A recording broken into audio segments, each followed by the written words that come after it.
Então, boa noite a todos.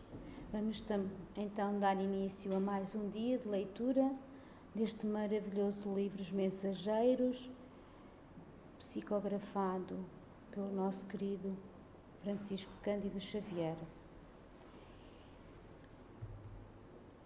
Esta obra divide-se, portanto, em três partes. Na primeira parte, capítulo 1º ao 13º, os testemunhos dos médiuns desencarnados que, tendo partido do nosso lar, com tarefas específicas, não conseguiram cumpri-las. No retorno pela desencarnação, seus relatos são pungentes e esclarecedores. Na segunda parte, capítulo 14º ao 32º, a descrição de atendimentos prestados a encarnados e a desencarnados pela equipe de mensageiros do nosso lar. A terceira e última parte, capítulo 33º ao 51º, André Luís e Vicente, sob comando do protetor Aniceto, após estágio no centro de mensageiros, partem em caravana do nosso lar para a crosta, plano terreno. A meio caminho, pernoitam no posto de socorro, onde André Luís realiza um proveitoso estágio. Ali conhecem amigos espirituais responsáveis pelo Campo da Paz, uma colónia próxima ao posto de socorro. A seguir, os três dirigem-se à crosta, onde permanecem por uma semana, num lar humilde, verdadeira oficina do nosso lar na Terra, participando em atendimentos a encarnados e desencarnados, sobressaindo preciosos ensinamentos sobre reuniões mediúnicas. Portanto, este livro divide-se assim em três partes. Hoje, antes de iniciar a leitura do capítulo 29, vou apenas fazer a leitura de um pequeno resumo do capítulo anterior, Vida Social. O posto de socorro recebe visita de amigos vindas do Campo da Paz, em belo carro tirado por 2 soberbos cavalos brancos. São expostos ensinamentos referentes aos doentes do espírito, rebeldes ao tratamento. Os atendentes sentem-se obrigados a semear pensamentos novos e a aguardar que a obra do tempo os faça germinar nesses doentes. É citado o desculpismo por textos de encarnados médios compromissados com a tarefa de auxílio ao próximo para fugirem à tarefa e ao dever sagrado. Nesta palestra vamos então proceder à leitura, à reflexão do capítulo e às considerações finais. Em vista da apresentação mais íntima de Aniceto, que deixara as jovens em nossa companhia, entramos a conversar animadamente com Cecília e Aldonina. A primeira tinha sido filha dos Bacelar quando na crosta. A segunda era uma sobrinha do chefe da família que aguardava à volta da mãezinha para a organização de um lar na cidade próxima. Ambas demonstravam magnífico desenvolvimento mental, robusta inteligência e notável capacidade de expressão. E, enquanto os nossos maiores se conservavam afastados, cogitando de assunto privado, Vicente e eu ouvíamos as jovens encantados com a sua nobreza e vivacidade. Este eu é André Luís. Verificava que o quadro era idêntico à paisagem social da Terra, apenas diferindo quanto aos sentimentos reais. Não havia qualquer nota de falsa apresentação. Em tudo a alegria pura, a simplicidade fiel, a sinceridade sem mácula. No desenvolvimento espontâneo da palestra, falou Cecília com graça. Estou trabalhando há muito para alcançar um prémio de visita a nosso lar. Minhas superiores prometeram-me semelhante satisfação para o ano próximo. E, sorrindo, rematou expressivamente. Entretanto, para consegui-lo, tenho de atender a umas tantas obrigações importantes. Pois quê? Perguntou Vicente admirado. É preciso tanto? Sem dúvida, tornou a jovem bem-humorada. O meu amigo talvez não esteja convencido quanto ao brilho de sua atual posição. Viver em nosso lar é uma grande bênção. Acaso não o terá compreendido ainda? Sorrimos todos e, reafirmando o conceito, Cecília continuou. Segundo os instrutores que nos visitam em Campo da Paz, os seus ministérios são verdadeiras universidades de preparação espiritual. O ensejo educativo neles é imenso e chego a crer que, para avaliar a extensão da benesse que Jesus lhe concedeu, seria necessário viverem alguns anos em nossa colónia, onde o trabalho ativo de vigilância e assistência é mais imperioso, mais exigente. Em nosso lar, porém, objetei, temos igualmente grande número de sofredores. A regeneração é uma colmeia de milhares. A interlocutora, todavia, revelando profunda acuidade nas observações, considerou. Você diz muito bem, quando se refere a colmeia, significando possibilidades de trabalho. Creio que os sofredores que atingem o seu núcleo já se encontram a caminho de excelentes realizações. Naturalmente que os irmãos desequilibrados, que por lá existem, não se torturam pelo vagaroso despertar da consciência, já sentem remorsos e arrependimentos indicativos de renovação. São sofredores que melhoram progressivamente, porque o ambiente da cidade é de elevação positiva. Onde a maioria vive com a bondade, a maldade da minoria tende sempre a desaparecer. Nosso lar, portanto, mesmo para os que choram, possui soberanas vantagens espirituais. Impressionado com o que ouvia, lembrei. Eu mesmo trabalhei algum tempo em cooperação nas câmaras retificadoras. Já ouvi diversas referências a essa instituição, exclamou Cecília, senhora do assunto, mas, baseando-me nos informes de mentores amigos, continuo a manter minha opinião. É, como já se conhece novos processos de serviço, asseverou sorridente. Vocês conhecem lá muitos espíritos sofredores, mas em Campo da Paz conhecemos muitos espíritos obsessores. Lá poderá existir muita gente que ainda chora, mas em nosso meio há muita gente que se revolta. É mais fácil remediar o que geme que atender ao revoltado. Nas câmaras a que se refere, vocês retificam erros que já apareceram, dores que já se manifestaram.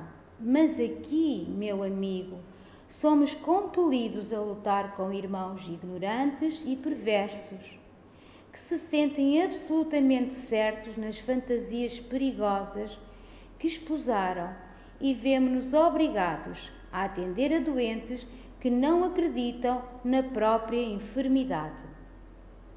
Começava a entender a lógica daquela argumentação e, reconhecendo a impossibilidade de qualquer contradita, a jovem continuou segura de si. Aliás, é natural que assim seja. Estamos a pouca distância dos homens, nossos irmãos na carne. E sabemos que, na crosta, a situação não é diferente. Quantos materialistas se fantasiam por lá de filósofos? Quantos demónios com capa de santos? Quanta má-fé a fingir generosidade e boas intenções? A influência da humanidade encarnada em nosso núcleo de serviço é vigorosa e inevitável. Vicente, que ouvia atencioso, obtemperou. Deduzo de tudo isso manifestações sacrificiais muito grandes, mas o trabalho em Campo da Paz deve ser altamente meritório. Incontestavelmente, respondeu a jovem. A história da fundação é interessante. Alguns benfeitores reconhecidos a Jesus resolveram organizar em nome dele uma colónia em plena região inferior que funcionasse como instituto de socorro imediato aos que são surpreendidos na crosta com a morte física, em estado de ignorância ou de culpas dolorosas. O projeto mereceu a bênção do Senhor e o núcleo se criou há mais de 2 séculos. Nem todos os espíritos envolvidos, no entanto, estimam o serviço nesse órgão de assistência constante. A maioria dos missionários vitoriosos, ao se ausentarem da terra, necessitam refazer energias, por direito natural do trabalhador fiel, e os mentores de nobre posição hierárquica têm seus programas de serviços que não devem quebrar, em obediência aos desígnios do Senhor. Desse modo, nosso serviço é ativo, mas nossas aquisições são lentas e devemos sempre esperar por cooperadores que se eduquem na própria colónia em benefício geral. Ganha-se a excelente compensação. Temos direito a grandes valores intercessórios, mas, por isso mesmo, nossas responsabilidades não são pequenas. Conhecendo a utilidade dos que servem a nossa colónia, não passamos nunca sem ser instrutores abnegados que procedem da zona superior, alentando-nos o bom ânimo. O que pedimos, com fundamentação legítima, nunca é negado. E se tarda o recurso de beneméritos orientadores de nossas atividades, prestam explicações que nos libertam de qualquer angústia na espera. Por isso, nosso grupo está sempre coeso e muitos preferem adiar certas realizações sublimes para permanecer ao lado de companheiros antigos, aos quais se unem com um desvelado amor. Os esclarecimentos da jovem encantavam-me. Naquelas poucas palavras estava todo um resumo de lições sobre o sacrifício e o merecimento, o compromisso fraterno e a solidariedade compensadora. A sua família sempre viveu lá? Perguntei com interesse. A jovem sorriu e explicou. Meu pai, há mais de 50 anos, foi socorrido pelos benfeitores de Campo da Paz e, restabelecida a saúde espiritual, fixou-se na colónia, com razoável impulso de amizade e gratidão. Mais tarde, minha mãe reuniu-se a ele e, faz precisamente 20 anos, Aldonina e eu fomos atraídas amorosamente por ambos, a fim de continuarmos ali no santuário familiar. Desse modo, trabalhamos ao lado deles desde a primeira hora. E tem muitos programas para o futuro? Indaguei. Cecília fez um gesto que lhe caracterizava o coração de moça, sonhadora, e redarguiu. Tenho muitos projetos e problemas a resolver, mas estou aguardando a chegada de alguém que ainda se encontra na Terra. Este capítulo é muito bonito e, de certo modo, acho que nos toca, nos constrange também um pouquinho. Eu, quando o li a primeira vez, sou sincera, sem querer as lágrimas correram, porque ele é assim, de facto, ensina-nos a sermos humildes e estarmos sempre prontos a trabalhar, e só mais tarde, quando realmente entendemos que devemos evoluir, então sim estamos preparados para isso. E a reflexão deste capítulo diz-nos que podemos perceber que viver em nosso lar é uma grande bênção. O Campo da Paz, fundado há 2 séculos, tem por finalidade abrigar aos que desencarnam em estado de ignorância ou de culpas dolorosas, Aqui está uma fotografia do que é nosso lar, com a governadoria no centro e os 6 ministérios, o do esclarecimento, da comunicação, regeneração, auxílio, elevação e união divina. Na conversa que André Luís e Vicente têm com as 2 jovens da família Bacelar, podemos perceber quais as diferenças que distinguem as 2 colónias espirituais, Nosso Lar e Campos de Paz. Cecília explica-nos que a colónia Nosso Lar se encontra no umbral superior, correspondendo à 3ª esfera, e que a colónia Campos de Paz se encontra no umbral médio, ou seja, na 2ª esfera. Salienta ainda que a presença de um espírito em cada uma das colónias depende da sua situação moral e dá-nos a conhecer como são as características dos espíritos que são amorosamente ajudados no campo de paz.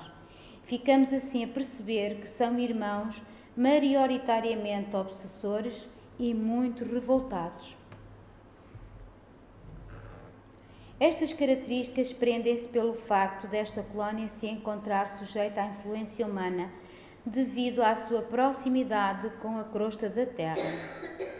Por último, e também muito curioso, é o interesse mostrado por Cecília em visitar a colónia Nosso Lar e, para isso, afirma que trabalha na seara do Senhor a fim de receber essa oportunidade tão grandiosa. Considerações finais. Deixemos-nos envolver pela subtileza destas 2 jovens que trabalham na ajuda ao próximo e aguardam pacificamente os desígnios do nosso Pai Criador. E assim termina mais uma vez este capítulo e obrigada pela vossa atenção.